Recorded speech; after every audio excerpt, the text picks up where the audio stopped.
Everyone ready to go? Yep. All right, thanks for coming over this morning, everyone. My name's Jeremy Futrell, the Acting Commissioner with Fire and Rescue New South Wales. I'll just give you a bit of an update on the events of last night and then the work that's been going on into the morning today. So as you're aware, we had a very significant fire here late yesterday afternoon. That extended into the evening and throughout the night. The crews worked very hard in the early stages to contain the fire. They were able to stop it from spreading to other adjoining apartment buildings that surrounded the area. There was extensive damage to the two buildings that were involved in the fire, and that resulted in significant structural collapse. The fire was continuing to burn throughout the night, and we had a scaled-down fire and rescue presence here continuing to extinguish the fire. It is quite challenging to extinguish the remaining pockets of fire because of all the collapsed debris and material from the buildings that have fallen down.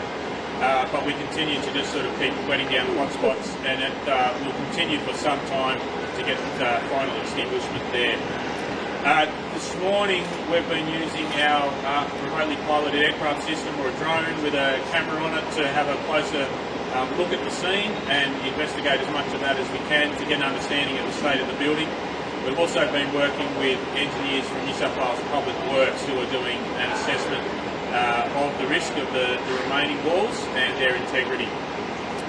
From there we'll be able to develop plans to work out how they're managed, and so whether there's bits of the walls that need to be knocked down in a safe way or other bits that need to be shored up. The engineers will work through all of that and then put the necessary arrangements in place. Unfortunately, because of that instability with the brick walls, there are still some exclusion zones and some disruptions to local residents. We have had to evacuate the building at 38 Chalmers Street because of the concerns the engineers had about the wall at the rear of the fire building and the way that was bulging and potentially heading towards the adjoining unit block. The building to the right of the fire scene, which is number 1 to 5 Randall Street, that's had the power cut off as part of the electricity authority's work to cut the power to the fire buildings. They were all interconnected and they couldn't do it all without closing that one off. So unfortunately, because of that, the residents can't reoccupy the building because obviously there's no building systems to make that building work and to be safe. And discussions are taking place with Energy Australia to work out if there's any other arrangements to make an alternative connection or to put a generator in place. That work will be ongoing. We're very aware of the impact this fire has had on the residents that have been displaced. We're asking people that are in that situation to register through the Red Cross website, the Register, Find, Reunite function. And once we have their details through that, we'll be able to establish contact with them and keep them updated on any information about temporary arrangements or being able to return to their buildings when that's possible. That's pretty much covered from fire and rescue perspective, so I'll hand over to my colleague. Yes, good morning, Paul Dunstan, Acting Assistant Commissioner, Central Metropolitan Region. The New South Wales Police Force Arson Squad leading the investigation into last night's fire. We investigated under Strike Force Frontier. We are aware of reports overnight of a group of young people that were seen running from the fire scene shortly after 4 p.m. I can confirm that last night 2 young people headed themselves in at 2 separate police stations in the late hours of last night. We are speaking with those young people throughout the evening, and they are now assisting police with our inquiries. I can further confirm that we're aware of a report of 3 or 4 other young people that were present during the fire. We asked them to come forward with their parents and put their side of the story forward. How old are you talking about? The 2 young people that were spoken to at this point are 13 years of age. We believe the others are of a similar age. Have they been charged yet, or just... Just currently assisting us with our inquiries at this point. No, there's no known injuries or burns to any of the young people involved. One young person handed themselves in at Paddington Police Station, the other one handed themselves in at King's Cross.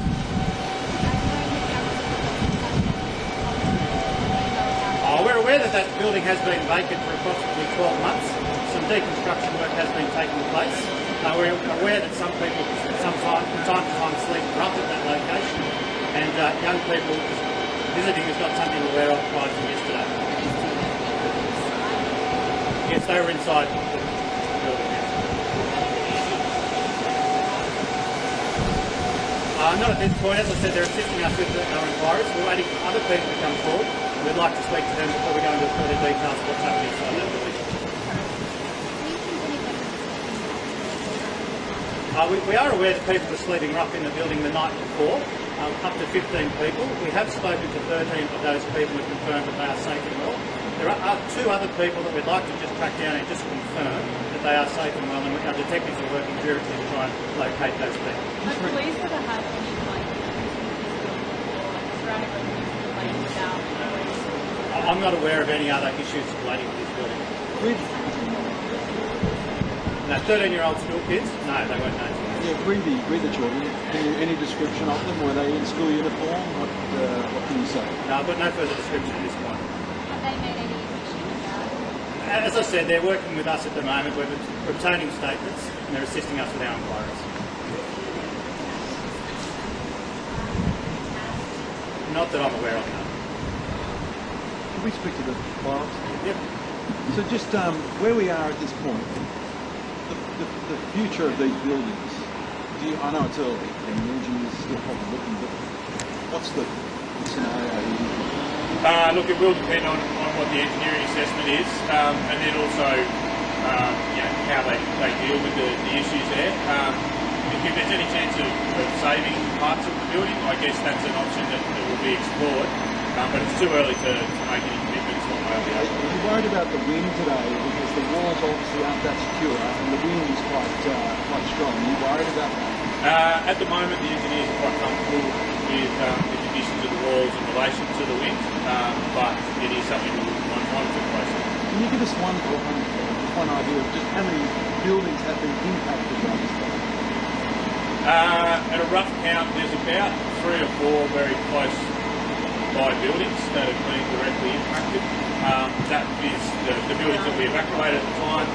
Some of those had fire starting to extend into them, so the radiant heat or embers that were coming from the building started to set small fires on those adjacent buildings, and the firefighters were able to extinguish all those and stop them from spreading into the different units. So do we have 3 buildings that are evacuated at the moment? Off the top of the head? We've got 2 buildings that are evacuated. Are there any predictions on what happens today? Not at this stage. We're obviously keen to get people back as soon as possible, but it does depend on the engineering challenge facing us with that wall in particular, and then also how the measures are needed to take to get power in. Where have they gone now? Residents that needed it were provided alternative accommodation last night. Many of them found accommodation with families and friends or other contacts like that. But if people need accommodation, that can be organised and provided through the system. That's why we're really encouraging people to use that register find reunite. Just looking back at what you faced yesterday, how big a fire was this? Oh, look, I was just talking to one of my colleagues before. This is really a once-in-a-decade type of fire. It's a really defining point for, I'd say, all the firefighters that attended that in their careers. We had a mixture of, very experienced firefighters and very new firefighters. The one thing I can guarantee you is, at the end of their careers, this will be one of the highlights that they reflect on. And the speed of the fire, that's the other thing that must have brought everybody out. We've got a fire on the second floor in literally seconds, it's 70. Yeah, and so we've got a building that's well over 100 years old. You've got all the dry, very seasoned timber that's in that. It's all stacked up as part of the framework of the building, the floors, the staircases and so forth, enabling the fire to spread very quickly vertically, and that's what we saw played out. So it's, in a sense, the perfect set of conditions to have a very intense fire. How much was it a win then? You know that people beside the building next door, which was was it a win that saved other buildings? I can't tell you how exceptionally proud I am of the work our firefighters did. Some of the operational techniques they employed yesterday, the fast action to get people out of harm's way, the very fast action to stop the spread of those fires as they were starting to take hold on balconies and rooftops and so forth, and then the measures they put in to protect the buildings from the radiant heat. Beyond all of that though, there was a tremendous risk to firefighter life when that wall collapsed yesterday and those 2 big chunks of brick wall came tumbling down. If it hadn't been for the good action of our firefighters there, we could have very easily had numbers of firefighters killed or seriously injured. So I'm very proud and very grateful for the wonderful work they did. Look, it was a very superficial wound to his arm. He was treated by ambulance on scene and returned to work. He didn't lose any time.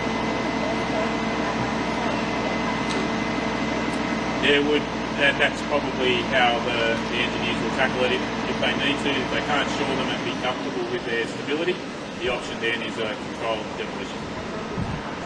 That will happen in the coming days, so there's obviously a fair bit of technical consideration to work through before they get to the point of pulling those. Was that good management when those walls came down? I mean, you knew that this is likely to happen. I mean, obviously that's what you're trained for. The fact that there were no firefighters trying to fight the fire from that position. Last night I spoke to the station officer who was in charge of the first crew and thanked him for what he did looking after the safety of his crews. It was an exercise of very good management based on his professional expertise and judgment and knowledge that a fire of that intensity in a building of that nature, a collapse was very likely, and that's what played out. Have the police or have you guys spoken to the driver, the owner of that ute that's sort of become quite symbolic here? I haven't got to him yet. I don't know if the police have made contact with him. Can we just clarify? You said 3 to 4 buildings were impacted. 2 of those were residential, is that correct? Yes.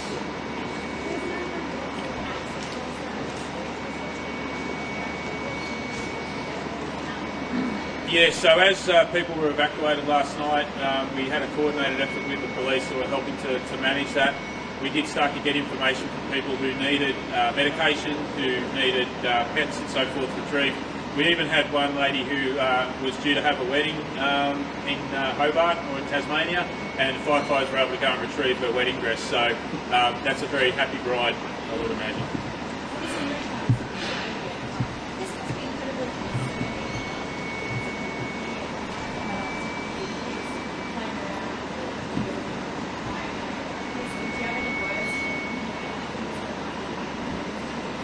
Look, anyone playing with fire is a concern for us. Our prime focus is the safety of the community, and we encourage people obviously not to have that dangerous activity of playing with fire.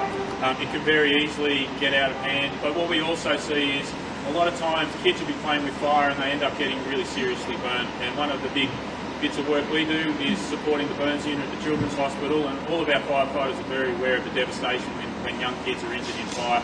So whatever we can do to encourage people to not be in that situation, we'll certainly pursue.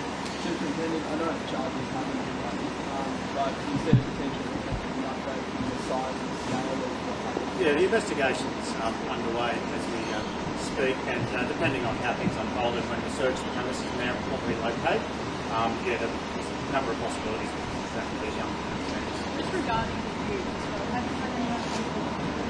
The police involved last night were trying to reach out to the owner of that ute that's outside the premises. I'm unaware of actually the successful in obtaining his details and his or her Have you details. had any individuals? Sorry? Yeah, we're working with various homeless service agencies to try and locate those people. As I said, we're able to locate 13 of them last night, and there's 2 people that we believe are sleeping rough somewhere in and around Sydney that we're trying to locate, and we're working with various government agencies and departments to locate those. We'll remain concerned until we locate those 2 people, I can assure you. The owners of the building, have you spoken to them? We're trying to track down those people as we speak, yes. I think they own 2 or 3 of the buildings along that line, and we're reaching out them this morning, yes. Terrific, thank you. Thank you.